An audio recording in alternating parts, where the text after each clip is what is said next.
Hi, నేను మీ రాజేష్. ఉమ్మడి కృష్ణా జిల్లాలో గన్నవరం నియోజకవర్గం అనేది చాలా బలమైన నియోజకవర్గం.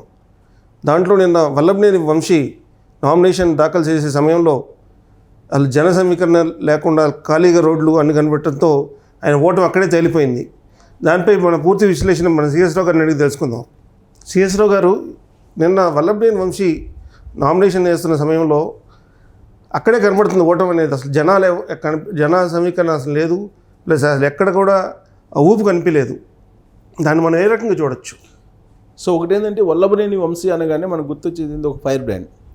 కొడాలి నాని అనగానే గుర్తొచ్చేది double fire brand.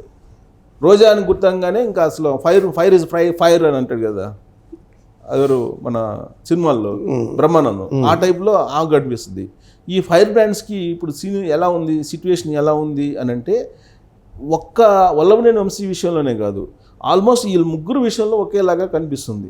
డిజాస్టర్లో Vallabhaneni Vamsi ఉన్నాడు, కొడాలి నాని ఏమో కొంతమేరకు డిజాస్టర్లో ఉన్నాడు, పూర్తి డిజాస్టర్లో నగిరి రోజా ఉందని చెప్పుకోవచ్చు. ఇక వల్లభనేని వంశీ విషయానికి వస్తే వల్లభనేని వంశీ తెలుగుదేశం పార్టీలో తిరిగిలేనటువంటి లీడర్గా అతను ఉన్నాడు. విజయవాడ ఎంపీగా కూడా పోటీ చేసి ఓడిపోయాడు. ఆ తర్వాత గన్నవరం నుంచి వరుసగా గెలుస్తూ వచ్చాడు. అయితే ఎవరైతే టికెట్ ఇచ్చి తెలుగుదేశం పార్టీ నుంచి లబ్ధి పొందాడో ఈ వల్లభనేని వంశీ, ఆయన ఆదరించినటువంటి నారా చంద్రబాబు నాయుడు లేదంటే వాళ్ళ ఫ్యామిలీని అతను దూషించినంతగా వేరే వాళ్ళు ఎవరు దూషించలా. ఆ తర్వాత కొడాలి నాని, తర్వాత నగిరిలో రోజా, వీళ్ళ ముగ్గురు తెలుగుదేశం పార్టీ నుంచి ఎదిగినటువంటి రాజకీయ నాయకులే ముగ్గురు కూడా. అంతే.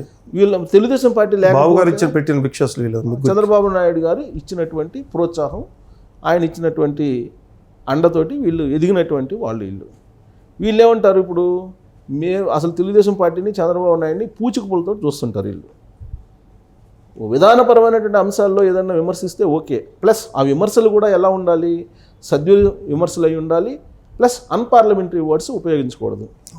కానీ తారాస్థాయిలో అన్పార్లమెంటరీ వర్డ్స్, అసభ్య పదజాలాన్ని వాడినటువంటి లీడర్స్ ఆంధ్రప్రదేశ్లో ఎవరైనా ఉన్నారంటే ఫస్ట్ ప్లేస్లో కొడాలి నాని ఉంటారు, రెండో ప్లేస్లో రోజా ఉంటుంది, మూడో ప్లేస్లో వల్లభనేని వంశీ ఉంటారు. Vallabhaneni Vamsi at least regret feel అయ్యి క్షమాపణ చెప్పారు ఒక సందర్భంలో. అయినప్పటికీ కూడా అతని యొక్క తీరు, అతని యొక్క యాటిట్యూడ్ని అక్కడ ప్రజలు తిరస్కరిస్తున్నారు అనేది నిన్న నామినేషన్ సందర్భంగా జరిగినటువంటి ర్యాలీ నిదర్శనంగా కనిపిస్తుంది. సాధారణంగా అతని ర్యాలీ ఎప్పుడు కూడా అలా జరగల. అతను వరుసగా గన్నవరం నుంచి 2 సార్లు లాస్ట్ టైం కూడా గెలిచాడు. కోలాహలంగా నామినేషన్ వేసినటువంటి వల్లభనేని వంశీ ఇవాళ డిజాస్టర్లోకి వెళ్ళిపోయి అసలు నామినేషన్కి ఎవరు రానటువంటి పరిస్థితి, అక్కడ నామినేషన్ వేయటానికి ఆయన అనుసరించడానికి జనమే రానటువంటి పరిస్థితి. దానికి కారణం ఏంటి అని అంటే ఆయన నోటి దురుస్తానం, ఆయన యాటిట్యూడు, ఆయన తెలుగుదేశం పార్టీలో గెలిచి వైఎస్ఆర్ కాంగ్రెస్ పార్టీకి వెళ్ళి జగన్మోహన్ రెడ్డితోటి అంటగాగటం, ఇవన్నీ అంశాలు అక్కడ కనిపిస్తూ ఉన్నాయి. వల్లభనేని వంశీ ఒకనొక సమయంలో భువనేశ్వరి శీలాన్ని కూడా శంకిస్తూ మాట్లాడినటువంటి లీడర్ అతన్ని తెలుగుదేశం పార్టీ వాళ్ళు ఎవ్వరూ ఆదరించరు. అతను బేసే తెలుగుదేశం పార్టీ. ఆ బేస్ని ఇప్పుడు నష్టపోయాడు అతను. అసలు టికెట్ ఇద్దామా ఇవ్వకూడదా అనేటువంటి పరిస్థితికి వైఎస్ఆర్ కాంగ్రెస్ పార్టీ వచ్చింది అతనికి. కానీ చివరి నిమిషంలో ఇంకా వల్లభనేని వంశీ కన్నా మరొక గత్యంతరం లేనటువంటి సిచ్యువేషన్లో జగన్మోహన్ రెడ్డి అతనికి టికెట్ ఇచ్చారనే సంగతి అందరికీ తెలుసు. సో దాని పర్యవసానమే నిన్న ర్యాలీ. ఇప్పుడు అక్కడేంటి, ఆల్రెడీ అక్కడ సుదీర్ఘకాలం పాటు పనిచేసినటువంటి యార్లగడ్డ వెంకటరావు ఉన్నారు. యార్లగడ్డ వెంకటరావు వైఎస్ఆర్ కాంగ్రెస్ పార్టీ నుంచి పనిచేస్తే ఆయన తెలుగుదేశం పార్టీలోకి వచ్చాడు. ఆయన తెలుగుదేశం పార్టీలో ఉన్నారు. తెలుగుదేశం పార్టీలోకి వచ్చి తెలుగుదేశం పార్టీ నుంచి పోటీ చేస్తున్నాడు ఇప్పుడు ఆయన. ఇప్పుడు ఈయనేమో తెలుగుదేశం పార్టీలోకి గెలిచి అటు వెళ్ళాడు వైఎస్ఆర్ కాంగ్రెస్ పార్టీకి. ఆయనేమో వైఎస్ఆర్ కాంగ్రెస్ పార్టీలో పనిచేస్తూ ఇటు వచ్చాడు. ఎందుకంటే టికెట్ ఎలాగో రాదు అని చెప్పి, వల్లభనేని వంశీ వచ్చాడు కాబట్టి టికెట్ రాదని చెప్పేసి ఆయనేమో తెలుగుదేశం పార్టీ వైపు వచ్చి ఆయన ప్రచారంలో దూసుకెళ్ళారు. ప్లస్ వల్లభనేని వంశీకి లాస్ట్ మినిట్ వరకు కూడా డైలమాతోటి టికెట్ అనౌన్స్మెంట్ అయిన తర్వాత కూడా మళ్ళీ చోరు నుంచి మారుస్తారేమో అనేటువంటిది ఒకటి. ఇక వైఎస్ఆర్ కాంగ్రెస్ పార్టీలోనే ఇంటర్నల్గా కొన్ని గ్రూప్స్ ఉన్నాయి అక్కడ. పాత వైఎస్ఆర్ కాంగ్రెస్ పార్టీ ఎప్పటి నుంచో వైఎస్ఆర్ కాంగ్రెస్ పార్టీలో ఉన్నట్టు, లేదంటే కాంగ్రెస్ పార్టీలో ఉన్నటువంటి వాళ్ళు కాంగ్రెస్ పార్టీ నుంచి వైఎస్ఆర్ కాంగ్రెస్ పార్టీకి వచ్చినటువంటి వాళ్ళు ఉన్నారు. వాళ్ళతోటి ఎప్పుడు కూడా ఇతను ట్రావెల్ చేయాల. కొన్ని దశాబ్దాలుగా ఈయన దాదాపు 20 సంవత్సరాల నుంచి ఉన్నాడు రాజకీయంలో. ఆ 20 సంవత్సరాల నుంచి కూడా వాళ్ళతో ఏమి ట్రావెల్ చేయలేదు. తెలుగుదేశం పార్టీ వాళ్ళతోనే ట్రావెల్ చేశాడు వల్లభనేని వంశీ. సో అక్కడ ఉండేటువంటి ద్వితీయ శ్రేణి కానీ వాళ్ళతోటి ఆల్రెడీ వైఎస్ఆర్ కాంగ్రెస్ పార్టీలో ద్వితీయ శ్రేణి ఉంది, అక్కడ ఉండేటువంటి లీడర్లు ఉన్నారు. వాళ్ళు ఇతనితోటి కలిసి ట్రావెల్ చేయడానికి సిద్ధంగా లేరు. అక్కడ ఉండేటువంటి దుట్ట రామచంద్రరావు అని ఉన్నారు వైఎస్ఆర్ కాంగ్రెస్ పార్టీ. ఆ రామచంద్రరావు ఇప్పుడు ఈయనతోటి కలిసి రావట్లేదు, ప్లస్ ఇతనికి కోఆపరేట్ చేయట్లేదు, ఇతనితోటి కలిసి నడవడానికి కూడా ఆయన సిద్ధపడట్లేదు. ఇలాంటి పరిస్థితుల్లో చివరి గేమ్ ఒకటి వేస్తున్నాడు వల్లభనేని వంశీ. ఎందుకంటే వల్లభనేని వంశీ కానీ లేదంటే కొడాలి నాని కానీ రోజా కానీ వీళ్ళు ఏ ఎండక ఆ గొడుగు పట్టేటువంటి లీడర్లు అనేది వాళ్ళ మీద ఉన్నటువంటి ఒక ముద్ర. చివరి నిమిషంలో ఏ డ్రామాలైనా వేస్తారు, ఏ విధంగా అయినా కానీ తమకు అనుకూలంగా మలుపులు తిప్పుకునే అవకాశం ఉంది పరిస్థితుల్ని అనేటువంటిది ఒకటి వాళ్ళ మీద ఉన్నటువంటి నమ్మకం వైఎస్ఆర్ కాంగ్రెస్ పార్టీకి, అధిష్టానానికి. అయితే ఇప్పుడు వల్లభనేని వంశీ నిన్న నామినేషన్లో సంబంధించిన ర్యాలీ ఫ్లాప్ అయిపోయింది, అట్టర్ ఫ్లాప్ అయింది. ఫ్లాప్ కూడా కాదు, అట్టర్ ఫ్లాప్ అయిపోయింది. దాంతో ఆయన ఎన్నికల ముందే ఓటమిని ఆల్మోస్ట్ క్లారిఫై చేసేసుకున్నారు అనేది టాక్ వచ్చేస్తుంది.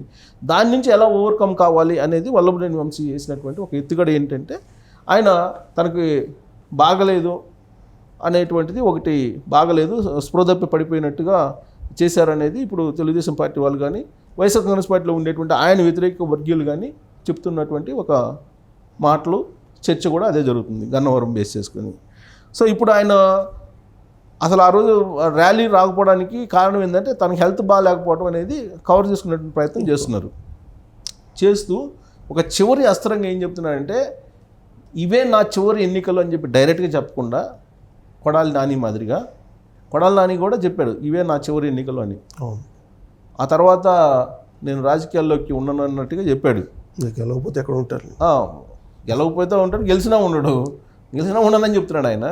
అసలు గెలిచే అవకాశం లేదు అక్కడ కూడా గుడివాడలో కూడా అంటున్నారు. కొడాలి నాని చెప్పింది ఏంది ఈ మధ్యకాలంలో, ఇవే నా చివరి ఎన్నికలు అని చెప్పారు. చెప్తూ నా వయసు ఇంత, ఆ తర్వాత ఈ వయసు ఎంత అవుతుంది, వయసు మీరిపోతాను కాబట్టి నేను రాజకీయాల నుంచి పక్కకు దొరుకుతాను, నా వారసులుగా ఎవరినో పరిచయం చేస్తాను అనేది చెప్పాడు ఆయన. ఆ తర్వాత ఆయన కూడా పేరు నాని కూడా అది చెప్పాడు. పేరు నాని నేను రిటైర్ అవుతాను రాజకీయాల నుంచి, కొడుకు కిట్టుని మచిలీపట్నం నుంచి దింపాడు.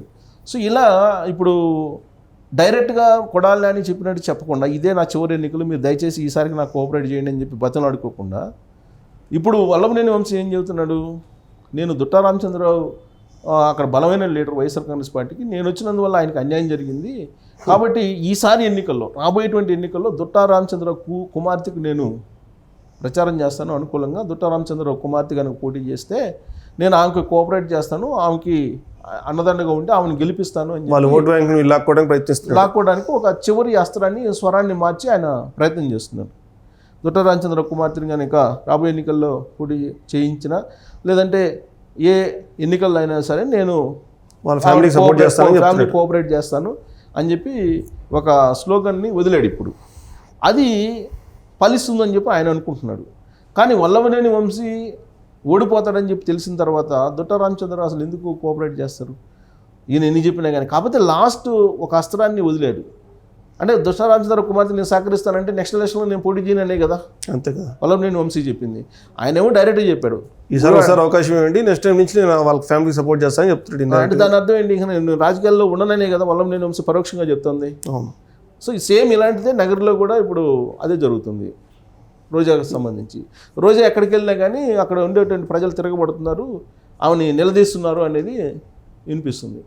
సో కాబట్టి వీళ్ళంతా కూడా నోటు దురుసు వల్ల తెచ్చుకున్నటువంటి వ్యతిరేకత ఒకటి, చట్టాల మీద గౌరవం లేకపోవటం, ప్రత్యర్థి పార్టీల మీద దురుసుగా వ్యవహరించడం, పరుష పదజాలను ఉపయోగించడం, ప్రజానాడి ఏ విధంగా ఉందో తెలుసుకోకుండా జగన్మోహన్ రెడ్డికి వంతపాటం, జగన్మోహన్ రెడ్డి ఏది చెప్తే అది మాట్లాడటం, జగన్మోహన్ రెడ్డి ప్రాపకం కోసం, జగన్మోహన్ రెడ్డి యొక్క ఆయన ప్రసన్నం కోసం వీళ్ళు ఇష్టానుసారంగా మాట్లాడినటువంటి ఫలితంగానే ఇప్పుడు ఈ పరిస్థితికి వచ్చారని చెప్పి మనం విశ్లేషణ చేసుకోవచ్చు.